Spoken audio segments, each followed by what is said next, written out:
Recorded from my garage. It's the show that believes pineapple should never be included on pizza. It's SPL Live. Today, top two trainers are just points apart heading into week 11. Who has the edge as we head towards the finish line? Meanwhile, Henry Thompson, who is currently sitting in sixth place, will not be able to make it to the SPL playoffs hosted by Fire and Ice on March 24th. The fight for 15th place, I guess technically, is now where the spotlight will be. What trainer will emerge from the pack?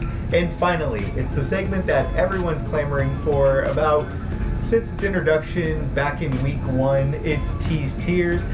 T, anything happened over this past week that has you excited for week 11? David Irvin losing the trainer battle. man is 0-3 in trainer battles. Yeah, it's exciting for the back end more than it is up top of the top 14. But yeah, no, I definitely feel like that's something that can't get overlooked as we go forward. Yeah, one more week, right? So first, we'll go ahead and we will take a look at the playoff bracket. Now, with the bracket, please take into consideration that these things are also not including the drop week, so be wary of that.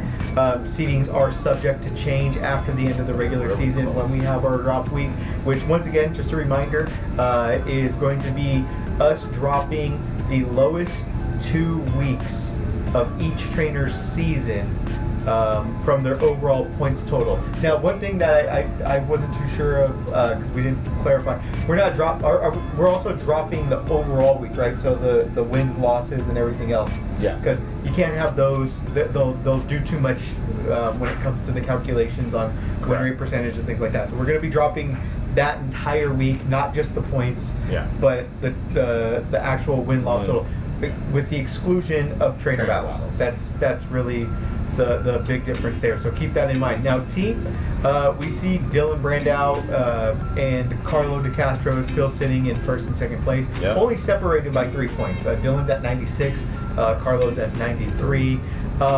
Which trainer do you have the most faith in right now as we head into week 11?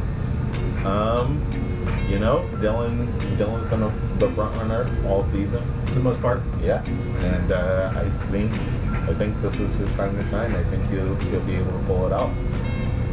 Not saying Carlo can't sneak in there. Somebody can't sneak a trainer battle out of Dylan for 3 points, but I think Dylan has a real shot at just taking first. So I don't want to say that I don't believe in Dylan, because I mean, clearly I've always felt like he was one of the better Brandow players, not including Scott Brandow, who best Brandow. But with that being said, I just feel like Carlo he's so good with the Guardy matchup now. He doesn't tie as much as he was. He wanted me to throw that out there. Carlo doesn't tie anymore. He doesn't tie anymore. He just wins 1-0. Yeah. But with that being said, I feel like the competition over at CCCA and USG, the places that Carlo does play at, bodes well for him heading into the final week. I just feel like he has a lot of confidence, as he should. I don't know, man. I feel like Carlo is the way to go. It sounds like you feel like Dylan is the better option. But there's something about Carlo this season where the man has just been playing really well. He earned 12 points last week. Dylan did as well, though. So, I mean, there are two trainers that are definitely giving it their all right now, which is really, really cool. Now, from there, I mentioned it as far as experience goes. Do you feel like the shops that both of these trainers are playing at impact your decision when it comes to who you have more faith in? Just a little bit. I'm not saying that one shop is easier than the other, but it was a quote from some random player recently, Carlo. So that being said, it still takes a lot for you to earn those 9 points. It still takes some guts to do the trainer battles for 3 and win in the best of 1. So just a little bit. So this is the thing. For me, I've never gone to Fire and Ice, and I regret that. I hear it's a wonderful shop, and what they do up there is phenomenal with the streams and stuff like that. So I don't want to knock it too much. I can just go off of my own experience and playing the places that I have played at, where a lot of times Carlo is at. Yep. And you have a lot of competition. I mean, Mike plays at USG, and Mike will play at Hammerhead. Like, Mike, or his point, Mike's one of the top trainers. Then you look at Gervin, who's someone where Carlo has ran into a couple of times. Cody Bishop, Vince, who's also one of the top trainers. Terry. You look at a lot of the players that are in the Elite 14 or the top 14 right now, and you tend to start noticing that a lot of them do play at Hammerhead, at CCC, at USG, which are places that Carlo frequents a lot. So I just feel like, not a knock on, once again, Fire and Ice. I know that they produce quality players, Henry and the rest of them. I just feel like maybe it is because of the gauntlet that Carlo has gone through, he may have the slighter edge based off of that. I mean, once again, you still see some incredible players at Fire and Ice, don't get me wrong, and that's going to be where we're holding our championship. So I'm really looking forward to meeting everybody and getting to know the establishment. But I just feel like maybe that could be the difference between what we see from Dylan and Carlo as we head down this week. Is maybe Dylan does have the slight edge because maybe the competition isn't going to necessarily be. It's also, you gotta remember, it's different playing best of ones and best of threes.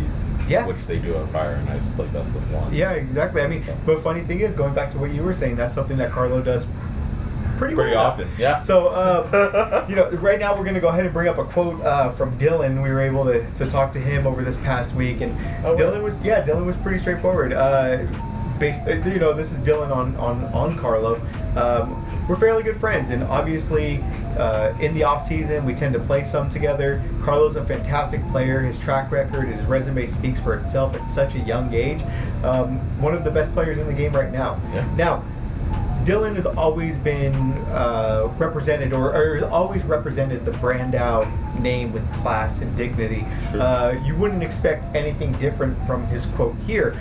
So how do you feel about Dylan's quote? Do you think he's just kind of appeasing Carlo based off of what Carlo said earlier in the season? Or do you feel like Dylan really meant what he said?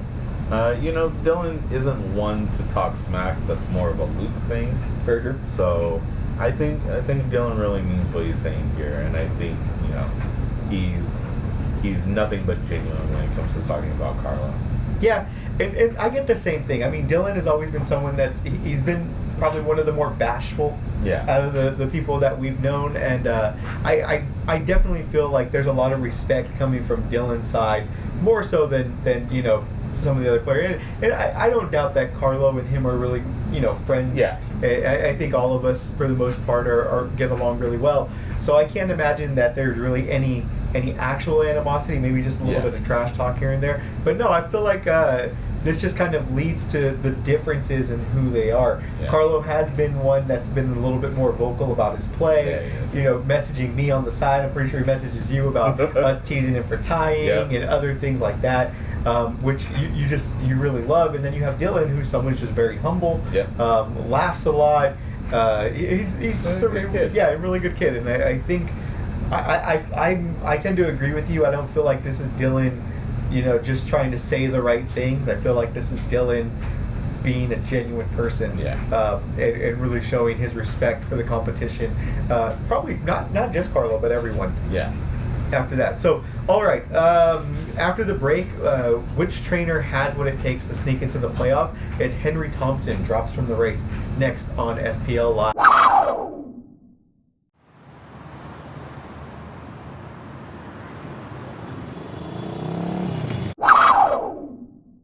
To the show. The fight for the last spot in the playoff race is at an all-time high with 3 trainers currently sitting at 64 points. You can see those trainers right here. We're actually going to show 13 through 17, I believe. Which trainer has the most to gain with Henry Thompson's unavailability for the SPL playoffs, T? It's a real tight race. We see, Farnlocker here at 15.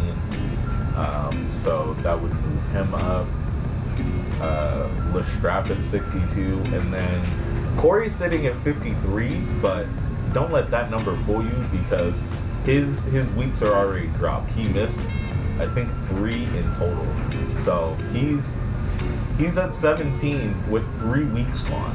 So I think my man has a real shot of making it in. All he has to do is 9 points in a 3-point trainer battle, and he's in there. Yeah, it actually felt the same way. I feel like Lestrap, Corey, both of those trainers have the most to gain when it comes to Henry dropping out. Because Henry not dropping out means, of course, that one less spot is available. Yeah. They're fighting for 14th, which is still kind of an uphill battle. But both of them are slightly out of reach when it comes to that. Now, I feel like both of them also offer or have the opportunity to come in this week and really take advantage of it. Lestrap plays at the same shop as Farnlocker, as Francis Batista. Yeah. Corey winds up normally playing over at GE on Sundays. Yeah. But, I mean, he's shown time and time again that he's going to get 9 points at least. He is. Right? And if he can trainer battle, gain an extra 3 points that put him at 12 with his drop weeks already including 2 zeros, we're literally talking about him sitting there at 65 points, which, depending on how some of the other guys play out, I mean, once again, we're going to see drops from Ezekiel. We're going to see drops from Francis, from Farnlocker, even from Lestrap. They're all going to see that decrease in points where Corey might just be able to sneak in depending on which one of them have a bad week. And that's something I think that a lot of people can be excited about. Someone else that's kind of on the bubble that we don't talk about is Nick Gleason. He's sitting there at 65 points. 12. Once again, drop week is gonna happen. You kind of have to be prepared for that. But Nick is also somebody that's been doing really, really well, especially towards the back end of the season. So a huge shout out to Gleason there. I've only talked to him a handful of times, but I know he's someone that you root for. He's a good man. Which is cool. So what we'll do is right now, let's go ahead and take a sneak peek at what we're going to be looking at from a standings drop. And this is going to be something that I think a lot of people are going to be shocked by when it comes into play, mostly because you have this idea of what your points are right now, and that's going to change so much in the upcoming season or in the week after the SPL final. So what we'll do is we'll go ahead and get this up on screen right now, and you can see here that after the week 14 drop, based off of projections, and this is once again if this happened today, we're sitting here looking at Dylan and Carlo both still sitting at the number 1 spot. Carlo and Dylan can flip-flop depending on what happens with them because they're going to be separated by 2 points, not including, of course, what happens at week 11. But the bottom half, the bottom 14, that's the thing that I think a lot of people are going to be really, or bottom part of the Elite 14, we see Farnlocker potentially sneaking in, Nick, Ezekiel, and Francis.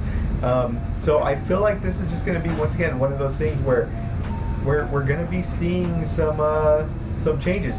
Now, does viewing these standings, T, change your opinion about anyone still in the hunt, or even someone who's currently in the standings or in the playoffs? It makes me a little more hopeful for Corey, but it also shows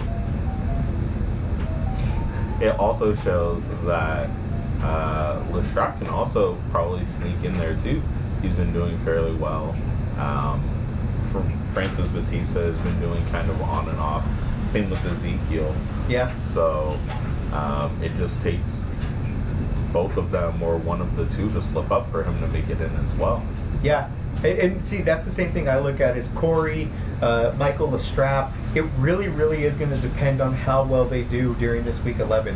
I'm being honest, I have a little bit more faith right now in Corey, primarily because his drop weeks already have seemed to impact his points total. So if he winds up getting 12, he's going to be looking at sitting there once again at 65, which is going to put him right around 9, 10, or 11, depending on where it's at. But then again, once again, this is just based off of if the season ended today, after week 10, week 11 still coming, and I think we're all excited about that. Now, up next, we have the segment that everybody's been waiting for, so stay tuned.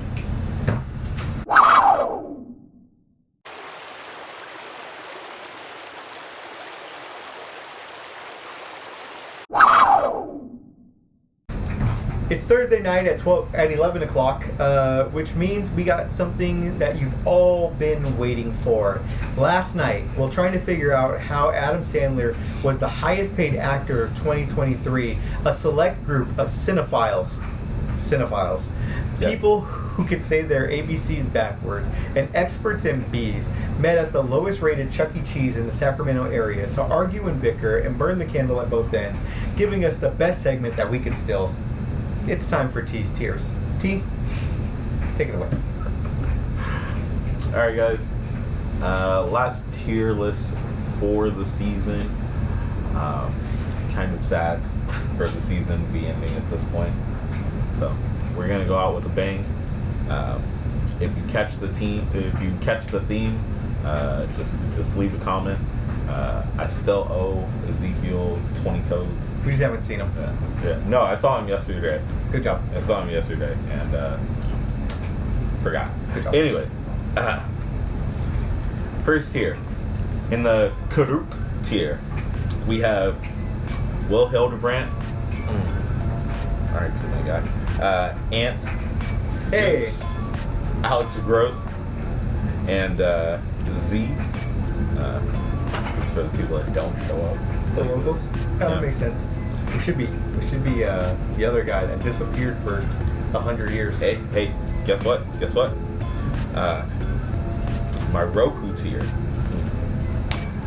Pang came back to locals. Hey! Right? I know, I saw that. He actually did pretty well too. Right? Pang, Eli, Francis Matrillo. He's on mini vacation right now. It's not his fault. Caitlin, Henderson, E-Man, Dan the Man, and Mercedes. In my Cora tier, we have Alex Farnlocker, Michael Lestrade, Vince Sandoval, Zeke, Francis Batista, and Andrew Saldana. In our Kiyoshi tier, we have Luke Brandau, Dylan Brandau, Cody Bishop, Corey Lapperton, David Gervin, Terry Smethers, and Nick Gleason. And then last but not least, the Ong tier, if you wish. Carlo DeCastro, Audrey Archilla, Isaac Jung, Mike Moreno, with a slight nod towards Henry Thompson, though he won't be making it today. R.I.P. Henry. R.I.P. the back. Okay, so I definitely know what the theme of this tier list is. Honestly, this might be yours and the committee's best one to date. I like how you started kind of bunching everybody up in the bottom that hasn't been showing up for locals or haven't had the time, unfortunately, due to other obligations. But I like that. Couple of things that I really like Gleason's ascension throughout the rankings, which is pretty good in his own right. I feel like Gervin should be up there with the top people. You think so? At the end of the day, Gervin's sitting at 5th. He's had one heck of a season. He was one of the last remaining trainers to lose a match the entire time. And I mean, this is the thing, compared to say like Dylan or some of the other, or Luke or some of the other people that have been playing at Fire and Ice. He's been playing like, best of threes and stuff like that as well. So I don't know. I like that one.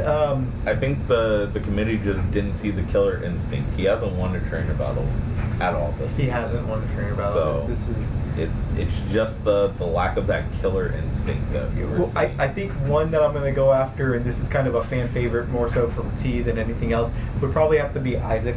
Yeah. Isaac's been in S tier and in the top of the tier list for such a long time, and he's 9th. He's had a solid season. He's 24-3-2. Like, I don't want to knock the kid too much because he's actually really sweet. He's like such a good-hearted person. But I don't know. I feel like between going to regionals almost as much as Henry, still being able to come to locals, play, and at least he is participating in the playoffs. I'm just saying, Isaac's. I guess like I said, it's very hard to nitpick at this list. I feel like this is probably your guys' most cohesive list, right up there. So it's definitely hard to complain about that. I guess for me, the one other thing that I would say is if Corey makes it into the playoffs, he definitely has to go up to S2. Yeah. That man, that is a dangerous man. Yeah. Dangerous man. Mike Lestrap too. That's another one. Mike, good job, man, making it up to the middle tier. You were in second to lowest every single week, and then all of a sudden you just started shooting up. He's worked his way up. He has definitely worked his way up. The last time I played, we played the most random Omnistar V. And I was like, what the heck is this? The next you know, this guy's freaking in the playoffs, challenging people. Or about to be potentially in the playoffs. Yeah. So, yeah, no, I'm not gonna hate too much. Crazy. Like I said, this is probably your better list. So from there, guys, coming up next, it's T's weekly trainer medals. So stay tuned.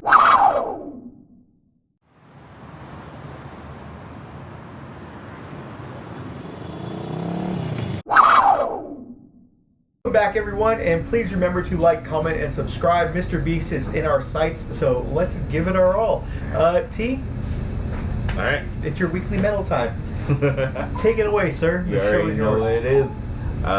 So our bronze medal this week, once again, bronze medal winner, Carlo DeCastro. Carlo DeCastro is on a 3-week win streak over at Common Command Center. Winning 3 locals back to back to back. Most of his wins being 1-0 wins. This week, he got a couple of 2-0s in, though. I do have to give him props for that. He did get some 2-0s in there. So, Carlo, hats off to you. Our silver medalist for this week actually is going to go to Ezekiel, because Ezekiel was a giant slayer. Ezekiel took down David Gervin in a trainer battle for 3 points, giving him a 12-point week. It's actually kind of funny though, because that changes the dynamics so much for Gervin. Yeah, when Paul Heyman decides to fight, he can swing apparently. And last, but certainly not least, my nod goes to Dylan Brandow, our gold medalist for this week. He has retained the number 1 spot for a majority of the weeks. I think at least 8 weeks. Yeah, he's been in first place. So Dylan Brandow, keep up the good work. You are at this point my pick to get the points trophy. So keep it up. Yeah. Woo! All right. So guys, to wrap up the show, SPL playoffs take place March 24th at 12:30 p.m. and will be hosted at by Fire and Ice up in Rockland. The address and everything will be linked down below, so go ahead and check that out. We are also having our SPL Honors Tournament, which is free for all trainers that didn't make it into the SPL playoffs. You come in, you have a chance to win some extra packs, some boxes, things like that. And free entry into next season. And free entry into next season. And we'll also be giving away awards that are going to be voted on by you guys at the end of the season for top trainer, top rookie of the year, top comeback trainer of the year. Just a whole bunch of different things that are going to be fun for all of us to be around, take a big picture, all that kind of stuff. And then we can discuss what we're going to be planning to do for next season. Whether or not we're going to be going into a cash league or whatnot, which is something that we've already talked about. And with that, it's an even week. Even meaning that this is the end of week 10, which means, it's raffle time. One so let's go ahead and put that up on the thing. Yeah! Congratulations, this person. Show's done for the day, guys. We'll catch you all again next week. And quick shout out. R.I.P. Akira Toriyama. Yeah, that's we just got word of that before the show started. Didn't want to bum you guys out too much, but creator of Dragon Ball sadly passed away. 68 years old. Yeah, 68. It was one of the greatest mangas and animes and all time. Yeah, so it sucks, but you know, his spirit will live on through all of the Dragon Ball fans. But with that being said, we'll catch you guys all again at Locals. Deuces. Peace.